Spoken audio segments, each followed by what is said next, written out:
Welcome back to Cooking with Freeze. We have our brownies or chocolate cake or whatever else other people thought that it might have been all ready to roll.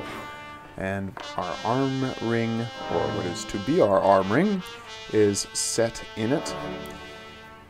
What this actually is, this brown chocolate cake fudge looking stuff, is California redwood pitch.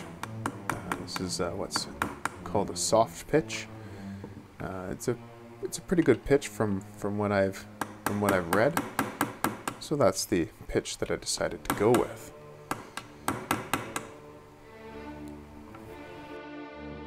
For a pitch bowl, I'm using a simple little baking pan, which probably helped add to a little bit of the confusion that some people seem to be expressing in the comments on my Facebook page. Some folks were wondering why I was making brownies in the forge. Not so much. I'm making arm rings with brownies.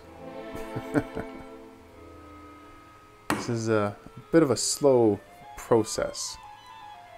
This chasing business. It's my first real whack at it, so to speak.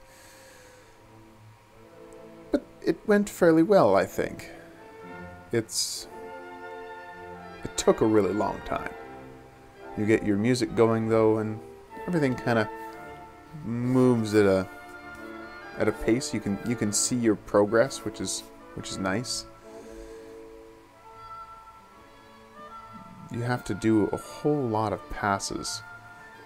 First, you have to set in the initial marking that you're going to follow with the chasing. Then you chase it with my smaller little chasing hammer here. When I'm using the larger hammer, the ball peen, I'm trying to set the lines deep in, and then when I'm using the chasing hammer, I'm trying to set the lines a little deeper, yes, but more smoothly. It takes significantly smaller bites into the bronze, and those significantly smaller bites come out far smoother, far nicer looking in preparation for the next chisel. Okay, that was the cue to go to the next chisel. Go, cut, next chisel. Okay, there we go. Then we go to the next chisel. The next chisel is a little bit of a different shape, and it creates a little bit of a wider mark. We move up progressively through these three different chisels that I use, and end up with the markings that we do.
The bar that I have made that is to be the arm ring is kind of like a rounded rectangle in cross section, meaning that there are two sides to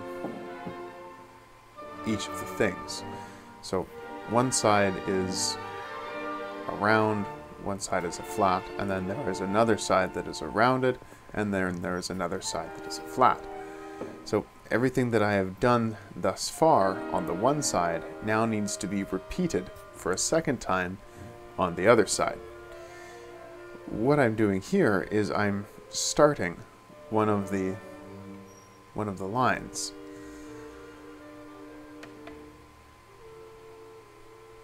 As you can tell, it's a bit of a painstaking and time-consuming process. Once you get the line set, it's started, it moves a little faster. But I thought this served as an excellent example as just to how much time this actually takes, because all of this time that I am taking to make this one line, this one indentation, has to be repeated for every single one of them. So let's speed it up a little bit, because I'm honestly starting to fall asleep here just editing this.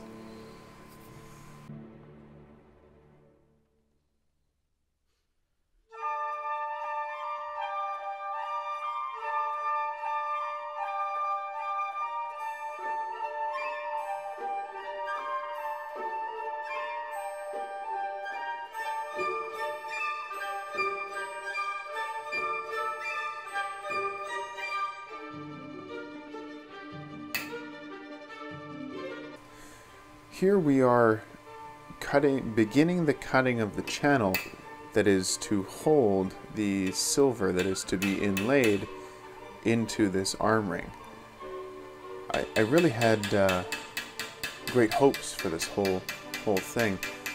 I was pretty happy with how the lining of this went. I initially drew a straight line using a straight edge and a pencil. The same pencil that I used at the beginning of the video to draw out where the lines were going to be on the sides for the arm ring. After I had the line penciled in, I then took a large, very long cold chisel and used that to set a visual marker, very light scoring down the center of this to the arm ring. And then we're using this chisel. I made all of the chasing chisels myself to chase this line. I'm just very happy with how nice and straight the line came out. And so if there's anything that came out of this, this part was nice.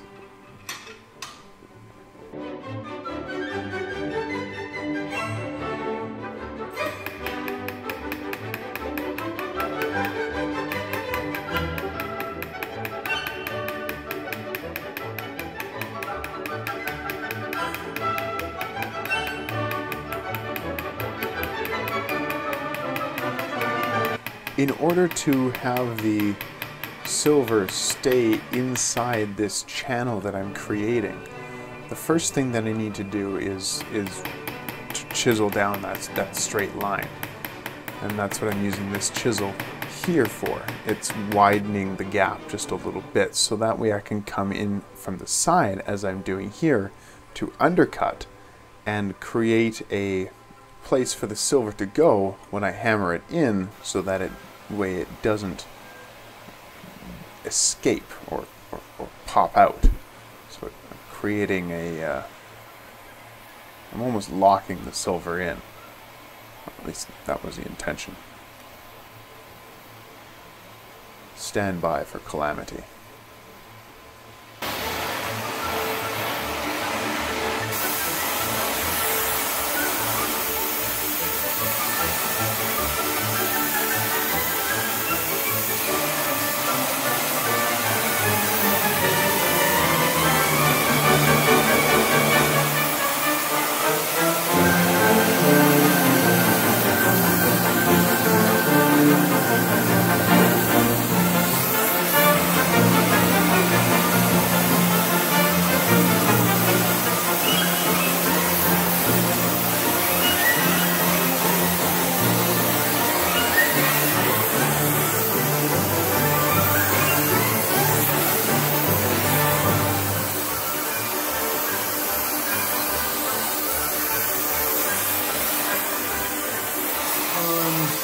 Fuck, no. It's tearing apart!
many fucking hours I've spent on this and I just destroyed it. Okay, well, at this point, it's becoming a test piece. There's no further that I can do that I'm aware of. Except to start over and try again. Really don't want to do that, but what can you do? So let's see what happens if I get this side here really, really hot. Keep my hand away from the flame here. Hotter, hotter, hotter, hotter. Okay, here we go. We're crazy hot now.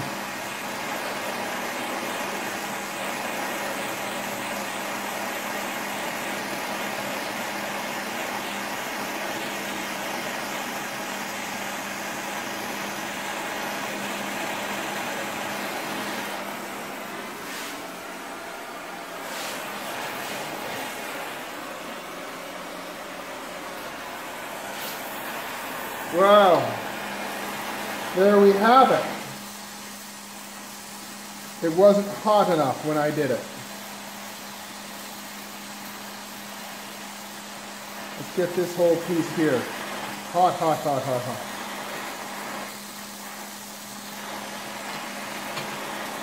So hot that the weight of my tool almost takes it right off. Look at that. Wow, that is crazy hot for this metal. Look at that. We're twisting.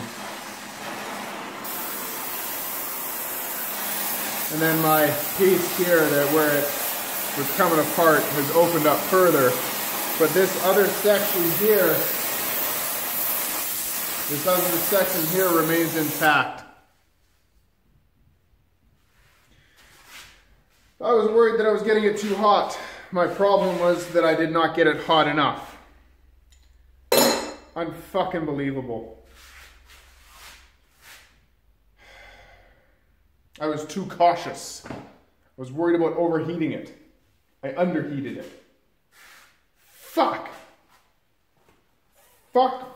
Fucking fuck. Just turn off. Okay, well, it is now the day after this calamity. I've had a little bit of time to cool off and calm down and examine and discuss as to why this has happened. There are several possible causes, or perhaps a combination of those. Danny over at Crafty Celts was giving me some wonderful pointers, as were so many other people. Thank you all very much for helping me through this, discussing this with me. It's trying when you put so much time and effort into something just to have it do this. So what are the lessons that we can learn? Well, one of the things that has been brought to my attention is that I was bringing it to too high of a temperature, and that I was forging it at down to too low of a temperature. Bronze is apparently very fickle. Another thing that has been brought to my attention is this may in fact not actually be bronze, it may be brass, which may be an explanation or a contributing factor to the calamity that occurred. I like that word, calamity. Describes this well. Another thing that may have contributed to the calamity is the chiseling and chasing that I did in order to create all of the little grooves and cuts and everything like that, in order to inlay the silver and everything that I was planning on doing. Those may have created weak points, and you can see in this, in the twist, you can see it where it frays apart the most is where all of the little cuts, the little grooves have been put in. So I'm very unhappy with, of course, what happened. But on the plus side, I have gotten to talk to some fantastic and wonderful people, and I have some proper known bronze. Proper known bronze on order, and when it gets here, it'll be round 2 of this sucker. I'm gonna have to take a little bit of a different approach, but a little bit of a redesign. So I'm not going to be doing the chasing as I was, but a series of twists, reverse twists, that kind of thing, and that should produce a very nice effect. I'm also going to be doing, hopefully, a little bit of sculpting on the end to make it look like a raven's head. So maybe I can get Hugin and Moonin on the ends of the new arm ring when it gets here and I make it. Wish me luck for that. I'm going to be doing lots of research and reading when it comes to the topic of bronze. Hopefully you were able to learn something from this mess. If you were, that's fantastic, and I'm glad that I can help you. Help me, if you would, by liking, commenting, and sharing this video, and all of my other videos. YouTube is messing with me, and all of my videos, when they get posted, shortly thereafter, become demonetized, saying that it's not advertiser friendly. I dispute it, and then a couple days later, it gets remonetized. But what that means is the vast majority of all views that come through unmonetized. So YouTube is really cheating me. It's really annoying. I go from making, a little something, and I do mean little, since the adpocalypse. I should be making 10 times what I am making. Now I'm making half of what I was making due to YouTube's demonetizing all of my fucking videos. Fix your stuff, YouTube, because I get a little sick of it. So are many people. I'm going to have to find alternative funding sources, because as much as I love bringing you these videos, it costs me a great deal to do so. And my work is messing with me. My hours got cut back significantly due to a departmental change and a schedule change that affects my entire department. So everybody at work is very unhappy because we're making significantly less than we were previously. So that is going to drastically impact my ability to bring these videos to you folks. There are several things that I'm doing to combat this. I'm not going to go into great detail on those now. One of the greatest things that you could do in order to help the channel and to help FreezeForge, help me, help my wife, help my son, is to become a patron. If you would consider that, it would be very helpful. And there's some really cool stuff that come as a reward for being a patron. Check that out. There'll be a link in the description of this video. I thank you all very much. May the Force serve you well.